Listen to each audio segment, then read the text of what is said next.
के आगाज में खबर है, हुकूमत मुखालिफ तहरीक के प्लान को हतमी शक्ल देने का मिशन। मौलाना फजलुर रहमान और शहबाज शरीफ के दरमियान अहम मुलाकात हुई है। मरियम नवाज और दीगर लीगी रहनुमा भी शरीक थे। सरबराह मौलाना फजलुर रहमान की सदारत में पीडीएम का सरबराही इजलास खत्म हो गया है। अपोजिशन ने तहरीक को मजबूत और नतीजा खेज बनाने के लिए मुशावरत की है। इस्लामाबाद जाना है, धरना लगाना है या तहरीक अदम एतमाद काम करेगी? हुकूमत को किस तरह घर भिजवाना है? पीपल्स पार्टी को अपने मार्च में शामिल करें या खुद पीपल्स पार्टी के मार्च में शामिल होने का सोचें? अपोजिशन के मिशन पर बातचीत के लिए मौलाना फजलुर रहमान शहबाज शरीफ के घर पहुंच गए। साथ रफीक अतातारा ने भी मौलाना का पुरतबाक इस्तकबाल किया। फिर मरियम नवाज को भी बुला लिया गया। पाकिस्तान डेमोक्रेटिक मूवमेंट ने 30 मार्च को मार्च का ऐलान कर रखा है। तहरीक अदम एतमाद पर अभी तक कोई ऐलान नहीं किया गया। तहरीक अदम एतमाद के लिए नंबर पूरे हैं। नून लीगी रहनुमा राना सनाउल्लाह ने बड़ा दावा कर दिया। बोले तहरीक कामयाब कराना मसला नहीं, सिर्फ ये देख रहे हैं कि किसको शामिल करना है किसको नहीं। लाहौर में मीडिया से बातचीत करते हुए कहा कि पहले कौन सी विकेट गिरानी है ये फैसला क़यादत करेगी। वज़ीर आज़म पर तंज करते हुए बोले पीडीएम को किसी एम्पायर की जरूरत नहीं। बिल्कुल नंबर क्लियर पूरी होएगी कि सिर्फ बंदियां दे क्लियर होने की गल है भी किनू लेना ते किनू नहीं लेना। नाहल टोला है, इंशाल्लाह इससे मुल्क की जान छूट जाए। अच्छा राना साहब, 22 लोगों का आप दावा करते थे कि आपके साथ राब्ते में है, क्या अब अदम एतमाद के मामले में उन्होंने यकीन दहानी की? जी पहले राब्ते में थे, अब उनके साथ हम संजीदा गुफ्तगू कर रहे हैं। अब अंपायर आपके साथ है? हमें इन चीज़ों की जरूरत नहीं है। हम अब बिल्कुल अपने सियासी एजेंडे को। बिलावल भुट्टो जरदारी कहते हैं कि इख्तलाफात के बावजूद इमरान खान को घर भेजने पर अपोजिशन का इत्तेफाक है। हमारा मकसद है कि हम हुकूमत का मुकाबला करें और उनकी नालायकी को अवाम के सामने बेनकाब करें। चेयरमैन पीपल्स पार्टी ने मुजफ्फरगढ़ में मीडिया से बातचीत करते हुए कहा कि इमरान खान को घर भेजने के लिए जो कदम उठा सकते थे वो ज़रूर उठाएंगे। पीडीएम की बुनियाद रखते हुए भी मेरा यही नज़रिया था। हर अपोजिशन का जमा अपना मंशूर रखता है, अपना नजरिया रखता है। हमें एक पॉइंट एजेंडा पे तो आना पड़ेगा। अपोजिशन एक पॉइंट पे एग्री हो, मैं उम्मीद रखता हूँ कि हमारा ये मुतालबा कि इमरान का घर जाना इस एक नीति कंसेंसस बन सके। सब मुत्तफिक हो सकते हैं कि इमरान को तो जाना है और जो भी कदम हम उठा सकते हैं खान साहब को घर भेजने के लिए, वो कदम हमें उठाना चाहिए। खान साहब को हटाना है तो जमहूरी तरीके से हटाना है, अदम एतमाद ले आके। स्पीकर कौमी असम्बली असद कैसर ने कहा है अदम एतमाद की तहरीक अपोजिशन का आईनी हक है, लेकिन हमें इससे कोई खतरा नहीं। इत्तेहादी हमारे साथ हैं। काफ लीग ने भी साथ देने की यकीन दहानी करवाई है। फैसल जावेद ने अपोजिशन की तहरीक अदम एतमाद को ड्रामा करार दे दिया। कहते हैं तहरीक अदम एतमाद कामयाब भी हुई तो इमरान खान हुकूमत से बाहर ज्यादा खतरनाक होंगे। जमहूरी मुल्क है, कॉन्स्टिट्यूशनल राइट है उसका। अगर वो करना चाहते तो बिस्मिल्लाह करें, इंशाल्लाह मुकाबला करेंगे। हमें कोई परेशानी भी नहीं है, कोई मसला भी नहीं है इंशाल्लाह। कल मेरी प्रेसिडेंट साहब के साथ भी बहुत डिटेल डिस्कशन हुई है, तो उन्होंने कहा और उन्होंने बिल्कुल कैटेगरिकली कहा है कि 2023 तक हम इत्तेहादी हैं। हम जो है किसी भी सूरत में जो है ना हुकूमत के खिलाफ कोई ऐसा काम नहीं करेंगे। आपने देखे ना जो हमने बिल पास किए हैं वो सारे स्टैंड पे ये कुछ बनाना चाहते हैं, वो बनाना चाहते हैं। सारा वक्त ये इमरान खान साहब ही को तनकीद का निशाना बनाते हैं, क्योंकि इनकी पूरी कोशिश है कि वो डॉक्यूमेंट पे इमरान खान साहब साइन कर लें जो कौमी मुफाहमती ऑर्डिनेंस इन्होंने तरतीब दिया है। नून लीग और पीपल्स पार्टी ने मिल के उसको तरतीब दिया है और आजकल जो लाहौर में ये इकट्ठे हो रहे हैं, एक बार फिर उस पर बात हो रही है। इत्तेहादी जमातें हुकूमत से शदीद नाराज़ हैं। बलूचिस्तान अवामी पार्टी अपने मुतालबात पर डटी है। सेनेट में शदीद एहतजाज करते हुए BAP अरकान ने कहा कि हुकूमत मज़ीद वजारतें दे और बलूचिस्तान को नज़रअंदाज ना करे। अगर बात ना सुनी गई तो इत्तेहाद बाकी नहीं रहेगा। शहरी रहमान ने अपोजिशन बेंचेस में आने की दावत दी तो शिबली फराज बोले कि हमारे इत्तेहादी हैं और रहेंगे। BAP का डू मोर का मुतालबा सामने आ गया है। बलूचिस्तान अवामी पार्टी का सेनेट में शदीद एहतजाज देखा गया और कहा गया कि अगर बात ना सुनी गई तो इत्तेहाद खत्म समझो। मजीद वजारतें दो वरना इत्तेहाद खत्म समझो। बलूचिस्तान अवामी पार्टी मुतालबात के लिए डट गई। हुकूमत का साथ छोड़ने की धमकी दे दी। 3.5 साल में हमें फेडरल में कोई नुमाइंदगी नहीं दी है। जो फिगर बलूचिस्तान का दिया जाता है टोटली गलत दिया जाता है। अभी जी इस तरीके से हम आगे नहीं चल सकते। अगर वो हमें सीरियस लेंगे हमारे को नुमाइंदगी देंगे कैबिनेट में तो हम उनके साथ हैं, नहीं तो हम किसी भी सेक्शन अटेंड करने की हमें कोई जरूरत नहीं है, हम वॉकआउट करते हैं। सूबे को नजरअंदाज करने पर सेनेट से वॉकआउट कर लिया। हुकूमती अरकान शिबली फराज और आजम स्वाति उन्हें मना कर लाए तो सेनेटर मंजूर काकड़ ने कहा वजारत के लिए नहीं, सूबे के लिए वॉकआउट किया है। हम मिनिस्ट्री के लिए यहाँ नहीं आए हैं। मोहसिन साहब आप सुन ले, हम बलूचिस्तान की हकूक की बात करने आए हैं। अगर आपका ये रवैया रहा तो इंशाल्लाह फिर आपको जवाब भी मिल जाएगा। जनाब चेयरमैन साहब, इंतहाई अफसोस की बात है, हम आपके एहतियाती हैं, 3.5 साल से बैठे हुए हैं, आपके ये अल्फाज इंतहाई अफसोस की बात है चेयरमैन साहब। पीपल्स पार्टी ने भी मौका देखकर चौका लगा दिया। बीएपी को अपोजिशन बेंचेस पर आने की पेशकश कर डाली। मैं बाप के मेंबर्स का भी को कहना चाहती हूँ कि इतने इख्तलाफात हैं, इतनी ग्रे लिस्ट में बलूचिस्तान के मसाइल, तो आप बराए मेहरबानी अपोजिशन की बेंचेस पर आ बैठें, हम आपकी बातें सुनेंगे। शिबली फराज ने जवाब दिया बीएपी हमारी इत्तेहादी है और रहेगी। ताहम बीएपी वाले इस बात पर बजिद रहे। अगर काबीना में नुमाइंदगी ना बढ़ाई गई तो आपको जल्द जवाब मिल जाएगा।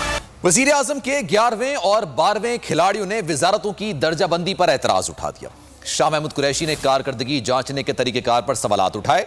वजीर आजम के मावन खुसूसी बराए एस्टेब्लिशमेंट शहजाद अरबाब को खत लिख दिया जिसमें अपनी कारकर्दगी भी बता दी। शहजाद, आपको और आपकी सारी टीम को खराज तहसीन पेश करता हूँ। आज आपसे रिक्वेस्ट करूँगा, क्राइटेरियन है इसके अंदर specifically out of the box thinking, उसके ज़्यादा वेटेज दें। कश्मीर का मसला उठाया, भारत को बेनकाब किया, फलस्तीन के लिए आवाज बुलंद की, फिर भी बेहतरीन कारकर्दगी में मेरा नंबर 11वां क्यों? वजीर खारिजा शाह महमूद कुरैशी ने वजारतों की दर्जाबंदी पर सवालात उठा दिए। वजीर आजम की मुआवन खुसूसी बराए एस्टेब्लिशमेंट शहजाद अरबाब को खत में अपनी कारकर्दगी बता दी। परफॉर्मेंस एग्रीमेंट की पहली सहमाही में वजारत खारजा ने 26 में से 22 अहदाफ हासिल किए। दूसरी सहमाही में 24 में से 18 अहदाफ कामयाबी से हासिल किए। वजारत खारजा ने यकीनी बनाया कि रेवेन्यू परेड के दौरान कोई मामला इल्तिवा न रहे। लिखा, वजारत खारजा के कामों पर किसी ने तशवीश का कोई इजहार नहीं किया। वजारत खारजा की ये ग्रेडिंग रेवेन्यू कमेटी के तरीक़ेकार पर सवालात उठाती है। Arbab Shahzad specifically out of the box thinking, उसके ज़्यादा वेटेज दें। सिर्फ शाह महमूद कुरैशी नहीं, अली मोहम्मद खान को भी शायद अपनी पोजीशन पसंद नहीं आई। उन्होंने खत तो नहीं लिखा लेकिन तशवीश का इजहार जरूर किया। 12वें खिलाड़ी के पास हर चीज का जवाब होता है जी सर, लेकिन फिर भी 12वां ही रहता है। कारकर्दगी रिपोर्ट में मुराद सईद वजारत मवासलात को पहला नंबर मिला था। पीडीएम का तहरीकी अदम एतमाद लाने का फैसला, ज़राए के मुताबिक पीडीएम फैसले से पीपल्स पार्टी को जल्द आगाह करेगी। तहरीकी अदम एतमाद लाने की तारीख बाद में तय की जाएगी। पीडीएम ने तहरीक लाने का फैसला किया है। इस हवाले से तफसीलात हम जानेंगे बोल न्यूज़ के नुमाइंदा आरिफ मलिक से। जी आरिफ, बताइएगा। जी, जो तहरीकी अदम एतमाद की बातें चाह रही थी, आज पीडीएम ने यह फैसला किया है कि तहरीकी अदम एतमाद लाई जाएगी और इस तहरीकी अदम एतमाद लाने के लिए एक कमेटी तश्कील दी गई है। जो पीडीएम की जमातों के अंदर मौजूद जो लोग हैं वो इस कमेटी का हिस्सा होंगे और पीपल्स पार्टी के कुछ लोग इसमें शामिल होंगे।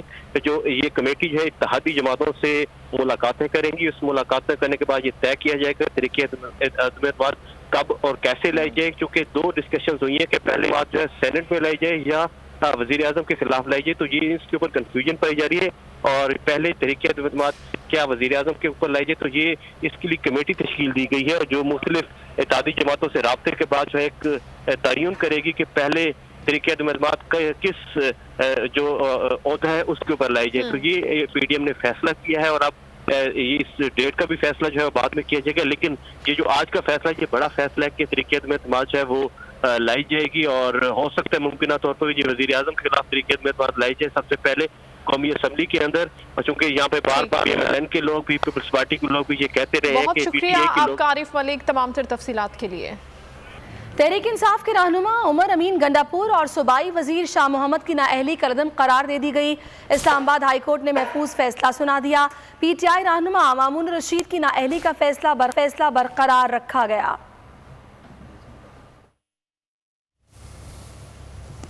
لیگی ترجمان اور وزیر اعظم کے معاون خصوصی میں ہوئی لفظی تکرار۔ مریم اورنگزیب بولی کہ آج ایک وزیر ڈگڈگی بجا رہے تھے کہ فرد جرم کا مطلب ہے الزام ثابت ہو گیا، عدالتیں چاہیں پاکستان کی ہوں یا برطانیہ کی، انہوں نے آپ کے منہ پر تماچے مارے۔ جواب میں شہزال کے بولے کہ آپ جھوٹ نہ بولیں، شہباز شریف کے خلاف ضمانت کے ثبوت دیں۔ چاہتے ہیں کہ منی لانڈرنگ کیس میں شہباز شریف پر فرد جرم لائیو براڈ کاسٹ ہو۔ لندن میں رہنا تھا اس لیے اثاثے بنائے، لیکن یہ اثاثے کرپشن کے پیسوں سے نہیں بنے۔ چوری کی ہوتی تو پاکستان واپس نہ آتا۔ منی لانڈرنگ کیس میں شہباز شریف نے احتساب عدالت لاہور میں اپنا موقف پیش کر دیا۔ کہا آف شور کمپنیوں کے نام پر 2 سال تک تحقیقات کی جاتی رہیں، تمام اداروں نے پورا زور لگایا لیکن کچھ ثابت نہیں ہوا۔ کہا 1000 ارب کئی منصوبوں میں بچائے ہیں۔ ابھی آپ کو براہ راست لاہور لیے چلیں گے جہاں پر مولانا فضل الرحمان اس وقت میڈیا سے بات چیت کر رہے ہیں۔ اس بات پر اتفاق کیا ہے کہ ہم اس ناجائز حکمران کے خلاف عدم اعتماد لائیں گے، اور اس سلسلے میں جو حکومت کی حلیف جماعتیں ہیں ان سے بھی رابطے کریں گے کہ وہ اپنا اتحاد ختم کر کے ملک اور قوم پر رحم کریں، اور ملک کے مستقبل اور عوام کی بدحالی جو اس وقت ہے اس کو مد نظر رکھیں، اور ایسی حکومت کے اتحادی بننا جو ہے وہ شاید اب مزید سیاسی طور پر اور اقتصادی طور پر ملک کے لیے مفید نہیں ہے۔ اس سلسلے میں ہم ایک وفد بھی تشکیل دے رہے ہیں جس کے ارکان کا فیصلہ بعد میں کیا جائے گا، جو حلیف جماعتوں سے رابطہ کرے گی اور ان کو اپنے اس موقف پر قائل کرنے کی کوشش کرے گی۔ تو فی الحال تو ہم نے اب یہ فیصلہ کر لیا۔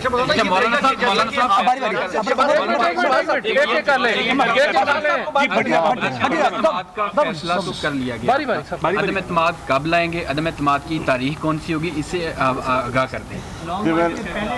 میں نے عرض کر دیا ہے آپ سے کہ پہلے ہم کچھ جو پیشگی اس پر ہوم ورک ہوتا ہے وہ مکمل کریں، دوسری جو ان کے حلیف جماعتیں ہیں، کیونکہ اس کے بغیر عدم اعتماد کا ووٹ مکمل نہیں ہوگا، تو ہم نے اس کے لیے ظاہر ہے جی کہ ووٹ بھی تو مکمل کرنا ہے، صرف لفظ تو نہیں ہے کہ آپ نے روایتی طور پر ایک چیز پیش کر دی اور بس ختم ہو گئی بات۔ مولانا صاحب یہ فرمائے گا کہ ایک تو 2 سوال ہیں چھوٹے چھوٹے، ایک تو لانگ مارچ کیا جائے گا یا نہیں کیا جائے گا، اور دوسرا سوال یہ ہے بحیثیت پی ٹی ایم سربراہ کے آپ بلاول بھٹو زرداری سے معذرت کریں گے کہ یہی بات انہوں نے 1.5 سال پہلے کی تھی جو آج آپ اعلان کر رہے ہیں، کیا پولیٹیکل غلطی تھی وگرنہ آج عمران خان شاید اقتدار میں نہ ہوتے؟ سبسکرائب کریں اور بیل دبائیں تاکہ کوئی خبر رہ نہ جائے۔